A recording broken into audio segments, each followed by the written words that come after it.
Hello everyone, कैसे हैं आप सब? I hope you all are doing fine. So in this video lecture we are going to discuss about the peripheral nerve injury.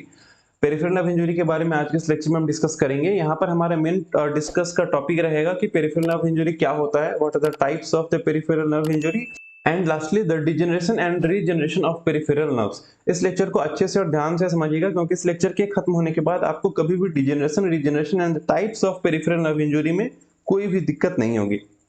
आने वाले और lectures में we will discuss about the diagnosis, the assessment, the clinical features and lastly the physical therapy management of the peripheral nerve injury. ठीक है, अगर आपको notes चाहिए होगा तो मैं उसका लिंक डिस्क्रिप्शन बॉक्स में डाल दूंगा, आप वहां पर क्लिक करके सिंपली नोट्स डाउनलोड कर सकते हैं। चलिए तो स्टार्ट करते हैं हमारी आज की लेक्चर को, पेरिफेरल नर्व इंजरी। सबसे पहले देखिए, हमारा जो नर्वस सिस्टम है, हमारे नर्वस सिस्टम को हमने ब्रॉडली दो कैटेगरीज में डिवाइड कर रखा है। The first one is central nervous system, that is CNS, and the second one is the peripheral nervous system. तो सेंट्रल नर्वस सिस्टम के अंदर में जो नर्व फाइबर्स होते हैं that are known as the nerve tracts, and peripheral nerve system में जो भी नर्व फाइबर्स होते हैं that are known as peripheral nerves. अब पेरिफेरल नर्वस सिस्टम के अंदर एक special type of cell present होता है that are known as Schwann cells. अब स्वान सेल्स क्या है, तो देखिए बेसिक चलते हैं। जो हमारा नर्वस सिस्टम का स्ट्रक्चर है, नर्वस सिस्टम के स्ट्रक्चर में दो तरह के सेल्स बेसिकली प्रेजेंट होते हैं। First are the neuron cells and the second are the neuroglial cells. तो ये इन दोनों के बारे में आप सभी जानते होंगे। एक लाइन में मैं डिस्क्राइब कर दे रहा हूं कि neuron cells are basically the cells that transmit the impulse inside our body, and at the same time the neurological cells are the supporting cells of the human nervous system. They never transmit any impulse, ये कभी भी कोई impulse का transmission बिल्कुल नहीं करते हैं। तो ये जो न्यूरोग्लियल सेल्स हैं, ये सेंट्रल नर्वस सिस्टम में भी प्रेजेंट होता है और पीएनएस में भी प्रेजेंट होता है। तो पीएनएस में एक special type of neuroglial cells है that are known as Schwann cells. ये स्वान सेल्स क्या करता है, सबसे पहला कि ये माइलिन शीथ का फॉर्मेशन करता है पीएनएस के अंदर में। Along with the formation of the myelin sheath, ये स्ट्रक्चरल और मेटाबॉलिक सपोर्ट में भी इसका काफी ज्यादा रोल होता है। अब ये जो पेरिफेरल नर्व्स होते हैं, इन पेरिफेरल नर्व्स में मोटर और सेंसरी दोनों फाइबर एक साथ प्रेजेंट होता है। That's why they are known as the mixed nerve, इसलिए इन्हें हम मिक्स्ड नर्व भी कहते हैं। अब बात करते हैं कि ये जो पेरिफेरल नर्व्स हैं, ये किस तरह से अरेंज्ड होते हैं हमारे शरीर के अंदर में। तो देखिए इस डायग्राम को देखिए, ये डायग्राम आपको क्लियर करेगा कि हमारा जो पेरिफेरल नर्व्स है उनका वो किस तरह से प्रेजेंट होते हैं हमारे शरीर के अंदर में। सबसे पहले मैं यहाँ पर ये जो ब्लैक स्ट्रक्चर बना रहा हूँ, ब्लैक ब्लैक डॉट बना रहा हूँ, this are your single nerve fibres. ये हमारा एक नर्व फाइबर है, एक ब्लैक डॉट यानी कि एक नर्व फाइबर। ठीक है, और इस ब्लैक नर्व फाइबर के ऊपर से ये जो एक सर्कल है, दिस सर्कल इज इंडोन्यूरियम। इसे हम क्या कहते हैं, इंडोन्यूरियम।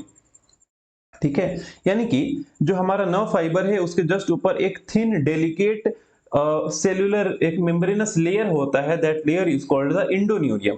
अब बहुत सारे इंडोन्यूरियम अगर एक साथ इन बंडल प्रेजेंट होंगे तो उन्हें हम कहते हैं फैसिकल।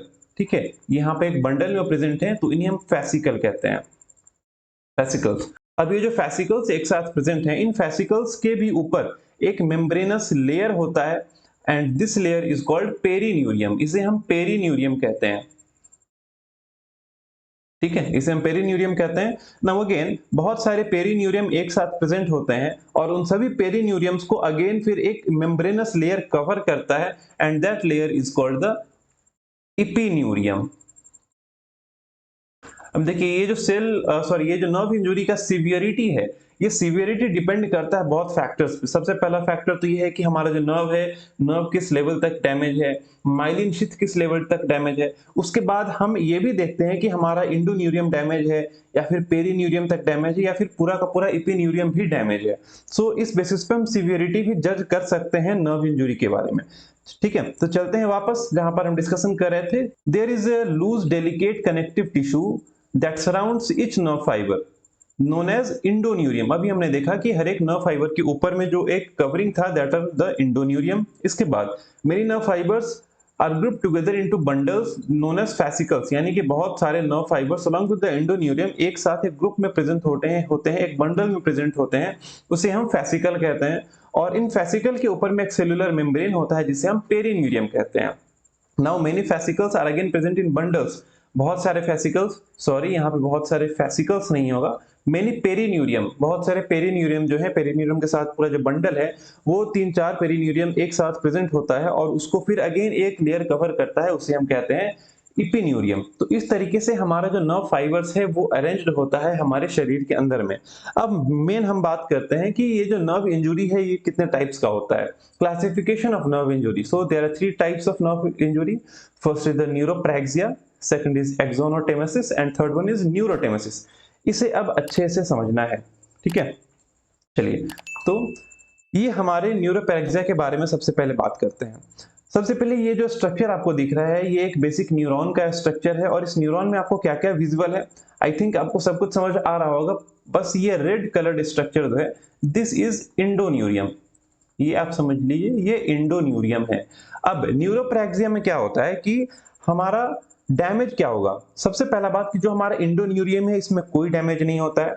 जो हमारा एक्सॉन है, ये हमारा एक्सॉन है, एक्सॉन में भी कोई डैमेज नहीं होता है। मैं इसे भी मेंशन कर दे रहा हूं, ये हमारा एक्सॉन है, एक्सॉन में भी कोई डैमेज नहीं होगा। तो फिर डैमेज कहां होगा, यहां पर स्लाइट डीमाइलिनेशन होता है। देखिए, ये मैं आपको दिखा रहा हूं, यहां पर क्या होगा, स्लाइट डीमाइलिनेशन आपको देखने को मिलेगा, ठीक है। This is demyelination. अब स्लाइट डीमाइलिनेशन होगा तो इसके कारण क्या होगा कि माइल्ड डीमाइलिनेशन का केस है तो यहाँ पर जो कंडक्शन ब्लॉक होगा वो भी माइल्ड कंडक्शन ब्लॉक होगा, क्योंकि ज्यादा कुछ सीवियरिटी यहाँ पर नहीं है। माइल्ड कंडक्शन ब्लॉक होगा तो माइल्ड वीकनेस और माइल्ड सेंसरी लॉस होगा, ठीक है। देखिए, सबसे पहला बात हमने क्या देखा कि यहाँ पर इंडोन्यूरियम जो हमारा है, इंडोन्यूरियम बिल्कुल इंटैक्ट रहेगा, इंडोन्यूरियम में कोई भी दिक्कत नहीं है। एक्सॉन भी हमारा कोई दिक्कत नहीं है, एक्सॉन भी बिल्कुल सही है। माइल्ड डीमाइलिनेशन या फिर माइल्ड कंप्रेशन हो जाएगा, जिसके कारण थोड़ा बहुत conduction block, mild conduction block दिखेगा, और माइल्ड बहुत कम वीकनेस और थोड़ा बहुत सेंसरी लॉस दिखेगा। न्यूरोपैरेक्सिया में क्या होता है कि जो रिकवरी है वो रिकवरी 100% कंप्लीट और रैपिड रिकवरी, खुद ब खुद स्पॉन्टेनियसली रिकवरी हो जाता है, ठीक है। इसके एग्जांपल, दो एग्जांपल के बारे में बात करते हैं। First is the crutch palsy. जो हम एक्सिलरी क्रच यूज करते हैं, एक्सिलरी क्रच यूज करते हैं, तो एक्सिलरी क्रच में क्या, हमारा एक्सिला पर बहुत ज्यादा कंप्रेशन होता है due to the axillary crutch, और उस कंप्रेशन के कारण हो सकता है कि वहां के जो नर्व फाइबर्स हैं उसमें उनमें माइल्ड डीमाइलिनेशन हो जाए, पर वो खुद ब खुद वापस से फिर रैपिडली स्पॉन्टेनियसली रिकवर कर जाते हैं। Now the second is Saturday night palsy. ये सैटरडे नाइट पाल्सी क्या होता है कि जब कभी भी हम सोते हैं, फॉर एग्जांपल हम सो रहे हैं और हमारा आर्म बेड के साइड से हैंगिंग स्टेट में है, हम बेड पे सो रहे हैं और हमारा जो आर्म है, हमारा जो हाथ है वो बेड के साइड में हैंगिंग स्टेट में प्रेजेंट है, तो पॉसिबिलिटी रहता है कि कुछ नर्व्स कंप्रेस हो जाएंगे, खासकर रेडियल नर्व कंप्रेस हो जाने का चांस इसमें ज्यादा रहता है, और उस कारण से डीमाइलिनेशन, माइल्ड डीमाइलिनेशन हो सकता है, जिसके कारण हमें mild numbness, mild tingling sensation, mild sensory loss, ये सब कुछ देखने को मिलता है, पर वो खुद ब खुद रिकवर हो जाता है। दिस इज न्यूरोप्रैक्सिया, ठीक है। नाउ द सेकंड वन, इसके बाद हमारा अगला है एक्सोनोटेमेसिस। एक्सोनोटेमेसिस में क्या होता है, यहाँ पर अगेन आपको स्ट्रक्चर्स वगैरह क्लियर होगा, स्ट्रक्चर समझ में आ रहा होगा। यहाँ पे परेशानी क्या होगा वो समझते हैं। सबसे पहले यहाँ पर देखिए, सबसे पहला इंडोन्यूरियम में कोई दिक्कत नहीं है, लेकिन यहाँ पर देखिए, यहाँ पर हमारा जो एक्सॉन है, इस एक्सॉन में प्रॉब्लम है, हमारा एक्सॉन डिसकंटिन्यूड है, ठीक है। एक्सॉन के अंदर परेशानी यहाँ पर दिख रहा है, और एक्सॉन के साथ साथ हमारा जो माइलिन शीथ है इसमें भी स्लाइट डीमाइलिनेशन देखने को हमें मिल सकता है, ठीक है। इसमें सबसे पहला जो इंडोन्यूरियम है, इंडोन्यूरियम बिल्कुल नॉर्मल है, इंडोन्यूरियम में कोई परेशानी नहीं है। एक्सॉन इंटैक्ट नहीं है, एक्सॉन में दिक्कत है कि एक्सॉन डिसकंटिन्यूड है यहाँ पर। इसके साथ साथ जो माइलिन शीथ है, जो माइलिन शीथ है उसमें भी मॉडरेट डीमाइलिनेशन है। न्यूरोप्रैक्सिया में हमने क्या देखा था कि वहां पर माइल्ड डीमाइलिनेशन था, बट यहाँ पर मॉडरेट डीमाइलिनेशन है, और इसके कारण moderate motor and sensory loss भी होगा, यानी कि मॉडरेट कंडक्शन ब्लॉक भी होगा। देखिए, इंडोन्यूरियम इंटैक्ट, इंडोन्यूरियम में कोई दिक्कत नहीं है, but axon not intact, axon वैसा एक्सॉन नॉर्मल नहीं है, एक्सॉन डिसकंटिन्यू हो गया है, और moderate demyelination and compression. Neuropraxia में हमने देखा था कि जो डीमाइलिनेशन या कंप्रेशन था वो माइल्ड कंडीशन का था, पर यहाँ पे मॉडरेट है, यानी उससे थोड़ा ज्यादा है, और उसी कारण से मॉडरेट कंडक्शन ब्लॉक यानी कि मॉडरेट वीकनेस और सेंसरी लॉस भी होगा। यहाँ पर भी जो हमारा रिकवरी है वो रिकवरी कंप्लीट है, हो सकता है, बिना सर्जरी के रिकवरी हो सकता है। इसमें फिजिकल थेरेपी का बहुत इंपॉर्टेंट रोल है यहाँ पे एक्सोनोटेमेसिस के रिकवरी में, ठीक है। तो यहाँ पर भी रिकवरी कंप्लीट या फिर कुछ रेयर केसेस में इनकम्प्लीट रिकवरी दिख सकता है, but in the 99% cases the recovery is 100%, recovery पूरा कंप्लीट हो जाता है। और ये कब देखने को मिलता है, तो जब कभी भी क्लोज फ्रैक्चर हो, जैसे कि हमारा सुप्राकॉन्डाइलर फ्रैक्चर अगर है, सुप्रा कॉन्डेलर फ्रैक्चर, तो इस कंडीशन में अल्नर नर्व का पाल्सी हो सकता है, ठीक है, तो उसे हम रिकवर कर सकते हैं, ऐसा नहीं है कि वो रिकवरेबल नहीं है, वो रिकवर हो सकता है, ठीक है। So this was the axonotmesis. Now moving forward, the third one is neurotmesis. ये सबसे सीवियर कंडीशन होता है। जो तीन हमारा क्लासिफिकेशन है, first was the neurapraxia, second was the axonotmesis and third one is the neurotmesis. ये जो न्यूरोटेमेसिस है ये बहुत ही ज्यादा कॉम्प्लिकेटेड है और बहुत ही ज्यादा सीवियरिटी है इसका। क्यों? क्योंकि इसके अंदर जो इंडोन्यूरियम है, ये इंडोन्यूरियम भी ब्रेक कर जाता है, इंडोन्यूरियम भी इंटैक्ट नहीं होता है, एक्सॉन भी इंटैक्ट नहीं होगा और डीमाइलिनेशन काफी ज्यादा यहाँ पर हो जाएगा, ठीक है, यहाँ पर काफी ज्यादा डीमाइलिनेशन देखने को मिलेगा। ये तीनों चीज साथ साथ दिखेगा। इस कारण से ये न्यूरोटेमेसिस काफी ज्यादा क्रिटिकल है। ये और क्रिटिकल हो सकता है कैसे? जैसे कि मैंने अभी थोड़ी देर पहले बात किया था नर्व बंडल्स के बारे में, नर्व फाइबर के जो अरेंजमेंट है उनके बारे में, तो वहां पर हमने देखा था इंडोन्यूरियम के जस्ट ऊपर एक लेयर होता है, that are the perineurium, then फिर इपिन्यूरियम। तो अगर बहुत सीवियर कंडीशन है तो ये पॉसिबिलिटी बन सकता है कि इंडोन्यूरियम के साथ साथ पेरिन्यूरियम भी डैमेज हो जाए, and in the most severe case epineurium भी डैमेज हो सकता है। और अगर ऐसा होता है तो recovery is just impossible, recovery बहुत ज्यादा कॉम्प्लिकेट हो जाता है। और न्यूरोटेमेसिस के अंदर में ऐसे भी जो रिकवरी है बहुत बैड, बहुत पुअर रिकवरी होता है और इसका जो प्रोग्नोसिस होता है वो भी बहुत बैड होता है, ठीक है। तो देखिए इंडोन्यूरियम नॉट इंटैक्ट, इंडोन्यूरियम भी यहाँ पे नॉर्मल नहीं है, एक्सॉन भी नॉर्मल नहीं है और यहाँ पे मेजर डीमाइलिनेशन है। जो हमारा न्यूरोप्रेक्सिया था वहां माइल्ड था, सेकंड वाज द एक्सोनोटेमेसिस, वहां पे मॉडरेट डीमाइलिनेशन था, पर यहाँ पे मेजर और सीवियर डीमाइलिनेशन है। इसी कारण से इसका रिकवरी भी बहुत पुअर है and the prognosis is also very bad. इसमें हमारा फिजिकल थेरेपी नहीं, यहाँ पे हमारा सर्जरी का ही रोल आएगा, सर्जरी बहुत इंपॉर्टेंट है इसमें। और चूंकि ये इतना ज्यादा हर एक स्ट्रक्चर को डैमेज कर चुका है, इसलिए यहाँ पे जो कंडक्शन ब्लॉक है वो बहुत सीवियर स्टेट का होगा और उसके कारण मोटर और सेंसरी कंप्लीटली लॉस हो सकते हैं, complete motor and sensory loss, ठीक है। इसका एग्जांपल ओपन फ्रैक्चर्स वगैरह होते हैं या फिर जो लैसरेटेड वुंड है, लैसरेटेड वुंड में हमें देखने को मिल सकता है न्यूरोटेमेसिस या फिर रोड ट्रैफिक एक्सीडेंट, जो क्रश इंजरी होता है रोड ट्रैफिक एक्सीडेंट में, उसके कारण न्यूरोटेमेसिस दिख सकता है हमें। या फिर जो गन शॉट, जो गोली लगता है किसी को, तो गन शॉट के कारण भी हमें ये न्यूरोटेमेसिस देखने को मिल सकता है। तो ये तीन क्लासिफिकेशन है नर्व इंजरी के, जिसमें the mild condition is the neurapraxia and the most severe condition is the neurotmesis, जिसका रिकवरी बहुत ज्यादा परेशानी के साथ होता है और इसका रिकवरी ऐसा भी पॉसिबिलिटी है कि ये रिकवरी ना हो, ठीक है। नाउ मूविंग फर्दर, अब आते हैं डीजेनरेशन एंड रीजेनरेशन के बारे में। First of all what are degeneration? Degeneration क्या होता है? The process of breaking down और disintegration of the myelin sheath axonal body endoneurium is known as degeneration. यानी कि जो हमारे नर्व के आसपास के स्ट्रक्चर्स हैं, वो हमारा माइलिन शीथ हो, वो हमारा एक्सोनल बॉडी हो, वो हमारा इंडोन्यूरियम हो या इसके बाद के भी, इसके अलावा भी जो स्ट्रक्चर्स हैं उन सभी में कोई डिसकंटिन्यूटी हो जाए, डिसइंटीग्रेशन हो जाए, तो उसे ही हम डीजेनरेशन कहते हैं। आफ्टर नर्व इंजरी, कोई भी नर्व का इंजरी हो रहा है उसके बाद दो पार्ट हमें मिलता है नर्व का। फॉर एग्जाम्पल अगर ये हमारा नर्व है, ठीक है, फॉर एग्जाम्पल अगर ये हमारा कुछ नर्व है, तो इसमें अगर यहां से कुछ डिसकंटिन्यूटी होता है, यहां से कुछ नर्व इंजरी होता है, तो हमें दो पार्ट मिल गया, एक ये पार्ट हो गया एंड दूसरा ये पार्ट हो गया। तो ये जो नर्व इंजरी का साइट है, इस नर्व इंजरी के साइड से जस्ट प्रॉक्सिमल एक पार्ट है और एक जस्ट डिस्टल पार्ट है। तो जो प्रॉक्सिमल पार्ट है वो हमेशा सेल बॉडी की तरफ होगा, सॉरी, तो जो प्रॉक्सिमल पार्ट है वो सेल बॉडी की तरफ होगा and the distal part is towards the axon terminal, यानी कि ये हमारा डिस्टल पार्ट हो गया and this is the proximal part. और इन दोनों पार्ट्स में after just after the nerve injury, इन दोनों पार्ट्स में कुछ चेंजेस होने स्टार्ट हो जाते हैं। वो क्या चेंजेस होने स्टार्ट हो जाते हैं? तो देखिए सबसे पहले बात करते हैं प्रॉक्सिमल सेगमेंट चेंज, यानी कि जो हमारे प्रॉक्सिमल सेगमेंट में चेंज आ रहा है, इन चेंजेस के बारे में सबसे पहले हम डिस्कस करते हैं, ठीक है।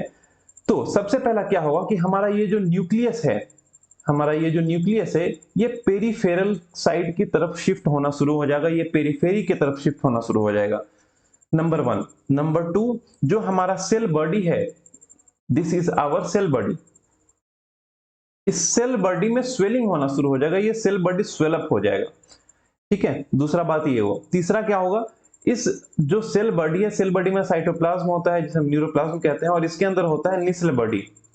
निसल बॉडी क्या होता है? These are basically the rough endoplasmic reticulum. Rough endoplasmic reticulum का क्या फंक्शन होता है? ये प्रोटीन सिंथेसिस करते हैं। ये क्या करते हैं? These are responsible for the protein synthesis. तो इस सेल बॉडी के अंदर जो निसल बॉडी है उनका क्वांटिटी धीरे धीरे इंक्रीज होना शुरू हो जाएगा। ठीक है, उनका क्वांटिटी क्या होगा, धीरे धीरे इंक्रीज होना शुरू हो जाएगा। अब देखिए अब क्या होगा इसके अंदर। सबसे पहला हमारा ये जो न्यूक्लियस है, इस न्यूक्लियस के अंदर डीएनए है, करेक्ट, डीएनए है। डीएनए मैसेंजर आरएनए का फॉर्मेशन करेगा। मैसेंजर आरएनए जाकर फिर निसल बॉडी को स्टिमुलेट करेगा और यहाँ पर प्रोटीन सिंथेसिस स्टार्ट करेगा। क्या करेगा, प्रोटीन सिंथेसिस स्टार्ट करेगा। जैसे ही प्रोटीन सिंथेसिस होगा फिर गोल्गी बॉडी क्या करेगा, इसे वेसिकल्स के फॉर्म में कन्वर्ट करेगा। जैसे कि आप सभी जानते हैं गोल्गी बॉडी का फंक्शन होता है packaging, transportation and the modification of the proteins that are found by the rough endoplasmic reticulum. तो गोल्गी बॉडी से वेसिकल्स के रूप में फॉर्मेशन करेगा और इसे फिर इंजुरी के साइट पर भेजना शुरू करेगा। देखिए यहाँ पर ये बहुत सारे निसल बॉडी है, ये सारे के सारे निसल बॉडी क्या करेंगे, प्रोटीन्स का फॉर्मेशन करेंगे और ये प्रोटीन इधर इंजुरी के साइट पर मूव करेगा। ठीक है, यहाँ पर हमारा ये इंजुरी का साइट है, ये इंजुरी के साइट पर मूव करना शुरू करेगा। द पैथोलॉजिकल और structural change occurring proximal to the injury site, उसे हम कहते हैं प्रॉक्सिमल सेगमेंट चेंज। तो सबसे पहले मैंने क्या बताया कि जो न्यूक्लियस है वो पेरिफेरी पे मूव करना शुरू करेगा, जो निसल बॉडी है उसका क्वांटिटी इंक्रीज हो जाएगा। Myelin sheath adjacent to the injury towards the proximal segment will break down. हाँ ये एक छूट गया, एक मिस हो गया। देखिए यहां पर हमारा सेल इंजरी हुआ है, ठीक है, यहां पर हमारा सेल इंजरी हुआ है, तो सेल इंजरी जहां हुआ है उसके जस्ट एडजेसेंट में जो हमारा माइलिन शीथ है ये कंप्लीटली ब्रेक डाउन हो जाएगा। ठीक है, ये कंप्लीटली ब्रेक डाउन हो जाएगा। फिर से समझिए, जहां पर हमारा सेल इंजरी का साइट है, साइट ऑफ सेल इंजरी के जस्ट प्रॉक्सिमल जस्ट एडजेसेंट जो माइलिन शीथ होगा हमारा प्रॉक्सिमल सेगमेंट में, वो डिसइंटीग्रेट कर जाएगा, वो डिसॉल्व कर जाएगा। ठीक है, and the lastly the cell body will swell, last में सेल बॉडी जो है वो स्वेल अप हो जाएगा। क्लियर। अब आते हैं हमारे डिस्टल सेगमेंट चेंज के बारे में। डिस्टल सेगमेंट में क्या चेंजिंग होता है वो समझते हैं। ठीक है, देखिए डिस्टल सेगमेंट में सबसे पहला तो क्या है कि जो हमारा एक्सोनल मेम्ब्रेन और माइलिन है, ये हमारा एक्सोनल मेम्ब्रेन, ये हमारा एक्सोन है, ये हमारा माइलिन है। तो सबसे पहला जितने भी माइलिन है और जो एक्सोनल मेम्ब्रेन है up to the last myelin sheath, वो सारा का सारा ब्रेक डाउन हो जाएगा। ये मैंने डॉटेड स्ट्रक्चर यही डिनोट कर रहा है यहाँ पर कि ये सारे के सारे ब्रेक डाउन हो चुके हैं। ठीक है, यहाँ तक कंप्लीटली ब्रेक डाउन हो जाएगा। ब्रेक डाउन होने के बाद टोटल यहाँ पे कोई भी एक्सोनल सेगमेंट नहीं बचेगा, कोई भी यहाँ पर हमारा माइलिन शीथ नहीं बचेगा। तो बचेगा क्या, यहाँ पर बचेगा सिर्फ हमारा ये जो एक्सॉन टर्मिनल है, सिर्फ ये बचेगा हमारा। ठीक है, और इसके साथ साथ कुछ फंक्शनल स्वान सेल्स भी यहाँ पर प्रेजेंट रहेंगे, वो फंक्शनल स्वान सेल्स कुछ यहाँ पर बचेंगे। इसके अलावा जो भी है वो सारा का सारा डिसइंटीग्रेट हो जाएगा। अब यहाँ पर सबसे इंपॉर्टेंट बात ये है, सबसे इंपॉर्टेंट बात ये ध्यान में रखना है कि जो इंडोन्यूरियम है, इस इंडोन्यूरियम का बहुत इंपॉर्टेंट काम है, वो काम अब यहाँ पर स्टार्ट होगा। तो ये जो डिस्टल सेगमेंट में है, इस डिस्टल सेगमेंट में इन सभी के डिसइंटीग्रेशन होने के बाद जो इंडोन्यूरियम है वो हिस्टामिन का सिक्रीशन करेगा एंड सीरोटोनिन का सिक्रीशन करेगा। ये हिस्टामिन एंड सीरोटोनिन क्या करेगा, ये मैक्रोफाज को स्टिमुलेट करेगा। अब मैक्रोफाज यहां पर आएगा, जैसे ही मैक्रोफाज स्टिमुलेट हुआ, मैक्रोफाज यहां पर आया और मैक्रोफाज क्या करेगा, जितने भी ये डिसॉल्व्ड एक्सोनल मेम्ब्रेन और ये जो डिसॉल्व्ड माइलिन शीथ है, इन सभी को फैगोसाइट करके क्लीन अप कर देगा। ठीक है, इन सभी को फैगोसाइट करके क्लीन अप कर देगा। चलिए देखिए, the breakdown of the axonal membrane and the myelin, ये होता है हमारा डिस्टल सेगमेंट चेंज में कि एक्सोनल मेम्ब्रेन और माइलिन कंप्लीटली ब्रेकडाउन हो जाता है। Entire axonal segment will disintegrate except क्या बचेगा, एक्सोनल टर्मिनल, सिर्फ एक्सोन का टर्मिनल बचेगा और सबका सब डिसइंटीग्रेट हो जाएगा और साथ में कुछ फंक्शनल स्वान सेल्स भी वहां पर प्रेजेंट रहेंगे। अब इंडोन्यूरियम जो है, इंडोन्यूरियम यहाँ पर हिस्टामिन और सीरोटोनिन का सिक्रीशन करेगा और वो सीरोटोनिन हिस्टामिन क्या करेगा, मैक्रोफाज को स्टिमुलेट करेगा एंड मैक्रोफाज आकर जो भी फ्रैगमेंट है एक्सोन और माइलिन के, उन सभी को फैगोसाइट करके हटा देगा। ठीक है, अब देखिए यहाँ पर हमने दो पार्ट पढ़ा, एक हमारा है प्रॉक्सिमल सेगमेंट चेंज, एक क्या है हमारा, एक है proximal segment change and the second one is the distal segment change. इन दोनों को साथ में हम कहते हैं वॉलेरियन डीजनरेशन। यही होता है हमारा Wallerian degeneration. Proximal segment change plus the distal segment change is called Wallerian degeneration. Clear, ठीक है, तो ये हुआ हमारा डीजनरेशन के बारे में।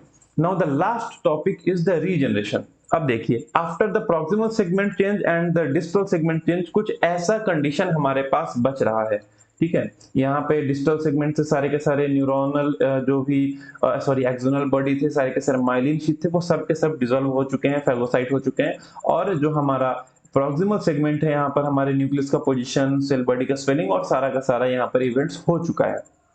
अब क्या होगा, देखिए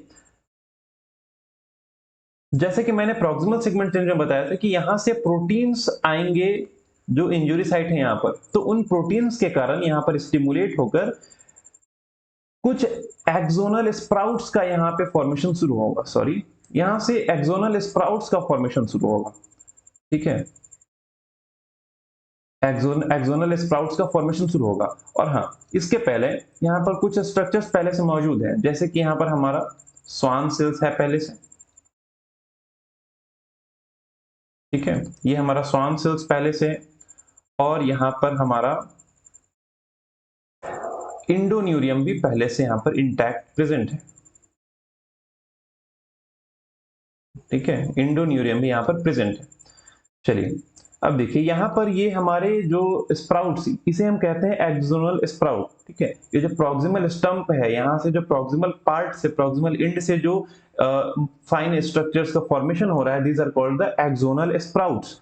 ये axonal sprouts within 24 hour of injury ये इनका फॉर्मेशन स्टार्ट हो जाता है।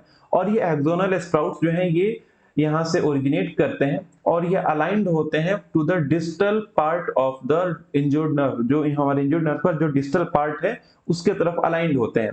और यहाँ पर सबसे इंपॉर्टेंट रोल आता है हमारे इंडोन्यूरियम का।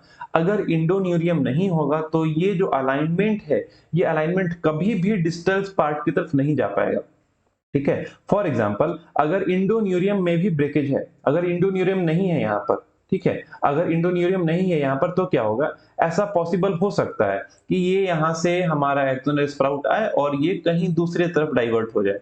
ठीक है, कहीं दूसरी तरफ डाइवर्ट हो जाए। इसे तो जाना है डिस्टल सेगमेंट में ना, डिस्टल एक्सोनल टर्मिनल की तरफ जाना है इसे, पर ये दूसरी तरफ टर्मिनेट भी, ये सॉरी, पर ये दूसरी तरफ डाइवर्ट भी कर सकता है। तो इस कंडीशन में रिकवरी नहीं होगा।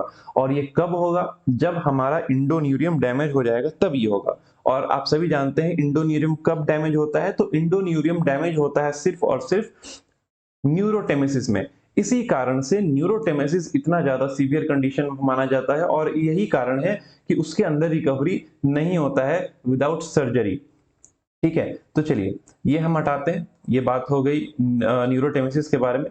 यहाँ पर हमारा स्वान सेल्स भी मौजूद है और यहाँ पर हमारा इंडोन्यूरियम भी मौजूद है पहले से। ठीक है, तो अब क्या होगा, अब इस कंडीशन में ये एक्सोनल स्प्राउट्स यहाँ से ओरिजिनेट करेंगे फ्रॉम द एक्सोनल स्टंप, और ये इंडोन्यूरियम और स्वान सेल्स की मदद से ये बिल्कुल अलाइंड रहेंगे। और ये अलाइनमेंट के, और इसी अलाइनमेंट के साथ ये धीरे धीरे जाकर यहाँ पर प्रॉक्सिमल से डिस्टल सेगमेंट पर जाकर ये अटैच होंगे। ठीक है, ये डिस्टल सेगमेंट पर जाकर अटैच हो गए। एंड आफ्टर दिस अटैचमेंट अब धीरे धीरे ये और मॉडिफाई करके अपना रियल एक्सोन का रूप लेगा, और साथ में ये जो स्वान सेल्स हैं ये अगेन माइलिन शीथ का फॉर्मेशन कर देंगे। तो इस तरह से वापस से हमारे नर्व का रीजनरेशन हो गया। लेकिन एक बात अभी भी छूट रही है यहाँ पर। क्या छूट रही है बात, देखिए मैंने आप सभी को प्रॉक्सिमल सेगमेंट चेंज के अंदर बताया था। देखिए यहाँ कहाँ गया प्रॉक्सिमल, हाँ, मैंने आपको यहाँ प्रॉक्सिमल सेगमेंट चेंज में बताया था कि अगर जो इंजुरी का साइट है, इस इंजुरी के साइट से जस्ट एडजेसेंट में जो माइलिन शीथ होगा वो डैमेज हो जाएगा। फॉर एग्जांपल मान लीजिए कि अगर इंजुरी हमारा यहाँ पे हो रहा है, मैं दूसरा कलर ले रहा हूँ। फॉर एग्जांपल हमारा इंजुरी यहाँ पे हो रहा है, ये जो रेड कलर दिखा रहा हूँ, for example the site of injury is this. अगर यहाँ पर इंजुरी हो रहा है तो अगेन क्या होगा, जो इस इंजुरी साइट से जस्ट एडजेसेंट प्रॉक्सिमल में जो माइलिन है वो डैमेज हो जाएगा, यानी कि यही हमारा प्रॉक्सिमल माइलिन है, तो ये डैमेज हो जाएगा। तो इस कंडीशन में अगर ये डैमेज हो गया तो अब तो दूसरा कोई माइलिन शीथ बचा ही नहीं, अब तो सिर्फ सेल बॉडी बचा। तो ऐसे कंडीशन में पूरा का पूरा सेल बॉडी हमारा डिसइंटीग्रेट और डिसॉल्व हो जाएगा, डिजेनरेट हो जाएगा। ये कभी भी रिकवरी नहीं होगा, यहाँ पर 100% डिजेनरेशन हो जाएगा। यहाँ पर रिजेनरेशन का कोई चांस नहीं बचेगा through any mode, through surgery और थ्रू फिजिकल थेरेपी या फिर मेडिसिन, किसी भी तरीके से। ये बहुत इंपॉर्टेंट एक बात ध्यान में रखना है आप सभी को।